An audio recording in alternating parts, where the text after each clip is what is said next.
Mereka yang tadi istilah Anda menangkis atau itu, maka ini tanda-tanda bahwa film ini menghantui mereka, ya kan? Ini akan menghantui mereka. Nah, karena ini akan menjadi monumen, maka hantu itu akan terus-menerus mengikuti, akan terus bergentayangan. Iya, bergentayangan sampai akhir hayat nanti dia. Jadi hidupnya akan dihantui oleh monumen film ini terus menerus isinya itu ya.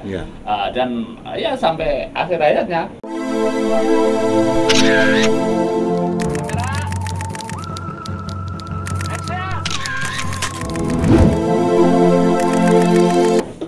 Kemarin kita membahas film Dirty Vote ya kan, yang penonton yang subscribe itu kita hampir 5 juta. Ya, kita perlu bahas lagi karena hari ini itu sudah sekitar 15 juta yang menonton film Dirty Vote itu.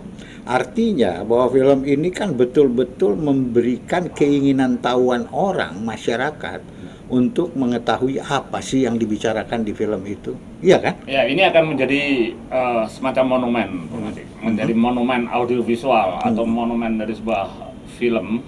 Pertama, karena ini adalah film, tontonan audiovisual yang muncul secara tematik kontekstual hari ini, dan topiknya adalah punya muatan yang luar biasa, makanya disambut banyak orang, dan muatan itu menjadi kontroversi atau bahkan menjadi wacana dan diskursus yang makin melebar kemana-mana. Dan itu adalah berkaitan dengan masalah kebangsaan, masalah pertaruhan masa depan bangsa. Masa depan bangsa. Sehingga film ini sebagai sebuah film dokumenter menjadi satu monumen yang nanti akan menjadi referensi dari para peneliti, dari para tukang riset, akan menjadi bahan perpustakaan para penulis skripsi, akan jadi sumber dari mata ajar di kampus-kampus atau di sekolah-sekolah, sehingga film ini memiliki nilai yang luar biasa sebagai pengetahuan. Ya, jadi saya menangkapnya gini, film ini menjadi pemantik, pemantik orang untuk berani bicara tentang hal-hal yang menyangkut tentang peranata sosial, terutama mengenai kecurangan-kecurangan, kebusukan-kebusukan, pengakalan-pengakalan untuk menggiring opini dan segala sesuatu dengan tujuan-tujuan tertentu pastinya kan?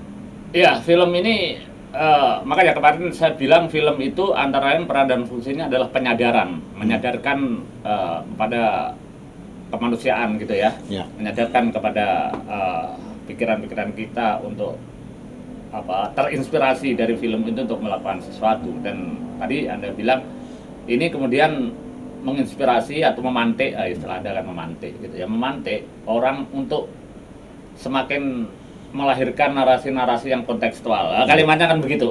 Kalau Anda kan kalimatnya membuat orang berani untuk mengungkap hal-hal yang sifatnya kebusukan, kecurangan, hal-hal yang buruk lah yang harus diingatkan di masyarakat mengenai penyelenggaraan negara ini kan gitu. Tapi substansinya adalah memantik kesadaran orang untuk bagaimana mengungkapkan atau menarasikan sesuatu yang menggelisahkan, yang yang dianggap perlu disuarakan. Kuncinya adalah kan menjadi referensi banyak sekarang film ini kan.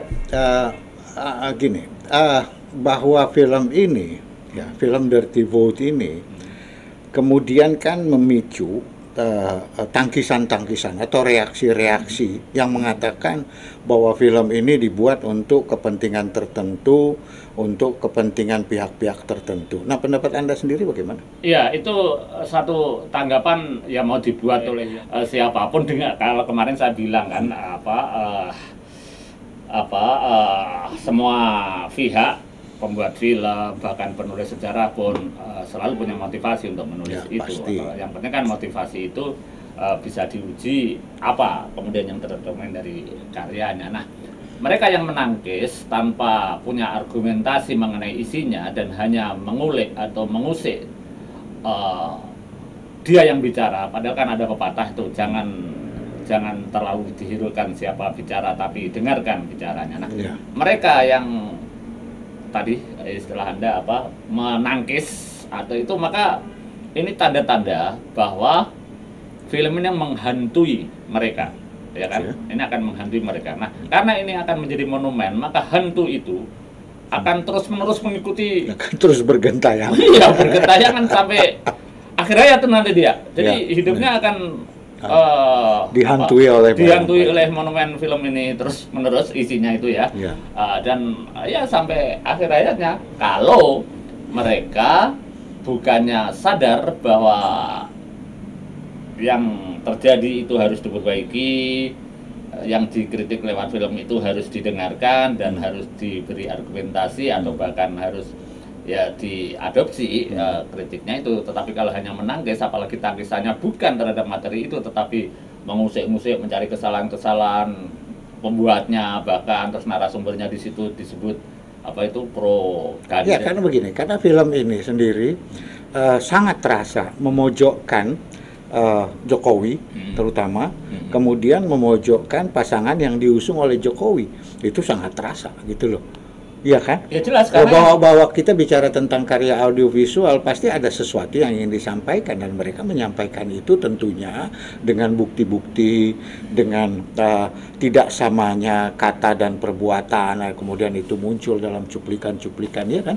Iya, film ini bisa jadi motivasinya adalah memojokkan, tetapi boleh jadi sebenarnya bukan memojokkan, tetapi film ini berakibat pada Jokowi terpojok, kan gitu. Ya, karena apa? Karena yang diulas di film ini muaranya adalah pada perbuatan Jokowi sebagai presiden, kan gitu. Sehingga merasa terpojok, maka muncul tangisan-tangisan itu ya. Ya memang pada akhirnya ketika sesuatu itu nggak beres dalam kaitannya jabatan sebagai presiden, kan di sini ada namanya kecurangan pemilu, ada namanya dinasti, ada namanya persekongkolan, ada namanya kegelapan demokrasi, ada namanya penyelewengan hukum, ada namanya rekayasa bansos, ada namanya rekayasa BCD dari awal, ada menteri-menteri yang terlibat kampanye. Kan banyak sekali. Kampanye tanpa ambil masa cuti, hampir 2 jam. Hampir 2 jam. Itu kan memang sesuatu yang, dan itu disampaikan gini loh. Hebatnya adalah film ini secara sinematografi barangkali kalau kita filsafat film itu kan painting of the light gitu ya, lukisan cahaya yang indah. Nah barangkali kita bisa berdebat lah ya, tetapi cukup memenuhi kaidah sinematografi juga. Tetapi adalah isinya itu cukup komprehensif, bahkan pembuatnya cukup hati-hati, ya. Kemudian dibantu oleh para narasumber itu untuk bagaimana pemaparan itu yang shot by shot, scene by scene, lalu kemudian stock shot yang banyak itu yang sudah bertebaran di berbagai media itu dirangkai sedemikian rupa, ditambah data-data, ditambah argumentasi, ditambah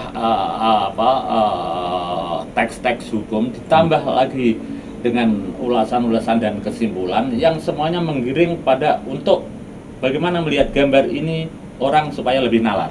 Nah, ini nilai film itu di situ, sehingga akhirnya memang film ini kalau ditonton orang 15 juta itu paling tidak bisa memberikan kesadaran, rasa-rasanya memang kayak begini Indonesia, kayak begini demokrasi. Nah, kalau ada orang yang merasa terpojok, kali istilah Anda kan memojokkan itu karena menjadikan yang melakukan subjek. Kalau terpojok itu kan akibat dari suara ini, maka Jokowi terpojok. Nah, makanya ya memang itu tujuannya supaya supaya orang ini yang dikritikkan gitu. Ya, dan yang menarik dari film ini, tidak cuma dari film ini, banyak sekali sekarang wawancara-wawancara, TikTok, media streaming itu justru banyak yang mengungkapkan kecurangan, kebobrokan pemerintahan, juga kebobrokan, kecurangan yang dilakukan oleh jajaran pemerintah itu dalam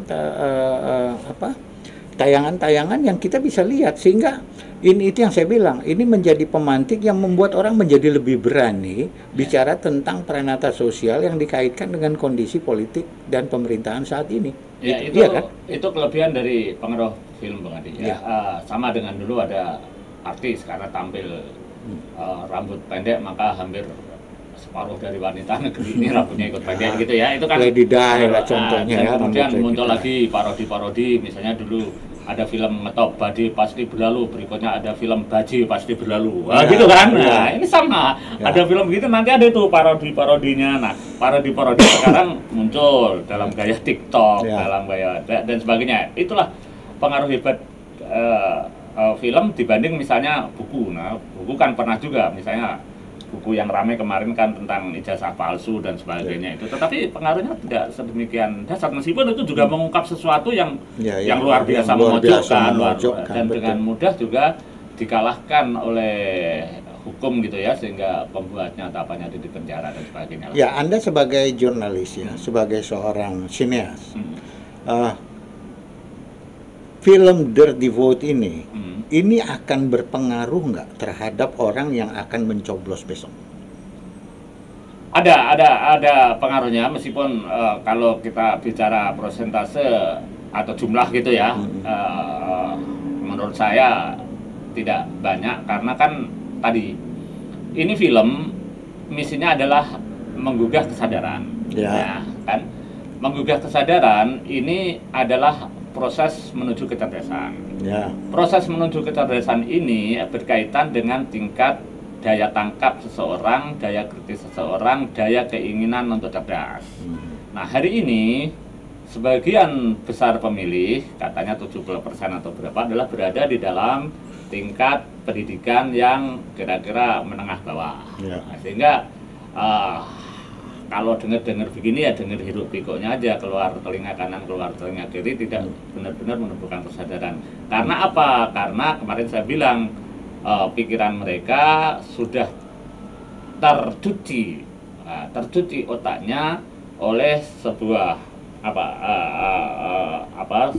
pengetahuan gitu ya, bahwa yang penting adalah nanti kalau nyoblos ini akan ada bansos lagi, nanti kalau nyoblos yang ini penting akan begini. Yang penting bukan feeding intelektualnya, yang penting bingkisannya gitu ya. Iya, dan ini kan sudah dikampanyekan dari awal, ya kan, yang disinggung juga di film itu bahwa pemberian BLT, pemberian ini, kenaikan gaji ASN, kenaikan apa dan sebagainya, ini kan sudah dirancang sedemikian rupa yang tujuannya tadi membangun persepsi di masyarakat bahwa yang dilakukan pihak yang sekarang dikritik oleh film ini itulah yang akan supaya mendorong mereka memilih paslon yang dijagokan kan gitu. Nah, tadi pertanyaan Anda kan, apakah ini akan memberi pilihan?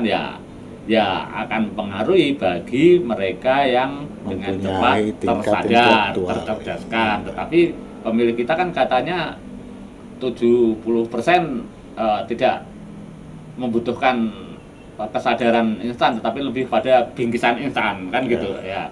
Dan ini ya salah satu dari kelemahan demokrasi kan, itu demokrasi itu kan memang tidak memilih yang terbaik tetapi memilih suara yang terbanyak kan, gitu. Tetapi kalau melihat bahwa film ini juga tadi memantik atau memberi inspirasi atau menambah inspirasi semangat untuk gerakan-gerakan yang sejenis, yaitu melawan kecurangan, ketidakadilan sebagainya yang diperlihatkan oleh mahasiswa, oleh guru-guru besar, sivitas akademik. Kan ini demo terus-menerus, Bang Adi. Oh iya, tiap hari meskipun hari tenang. Ada demo jilid 2 untuk pemakzulan Jokowi juga ada. Kemudian ada juga muncul lagi yang persoalan pembelian pesawat yang dibatalkan, tapi katanya sudah menjadi masalah internasional yang komisinya udah cair segala macam.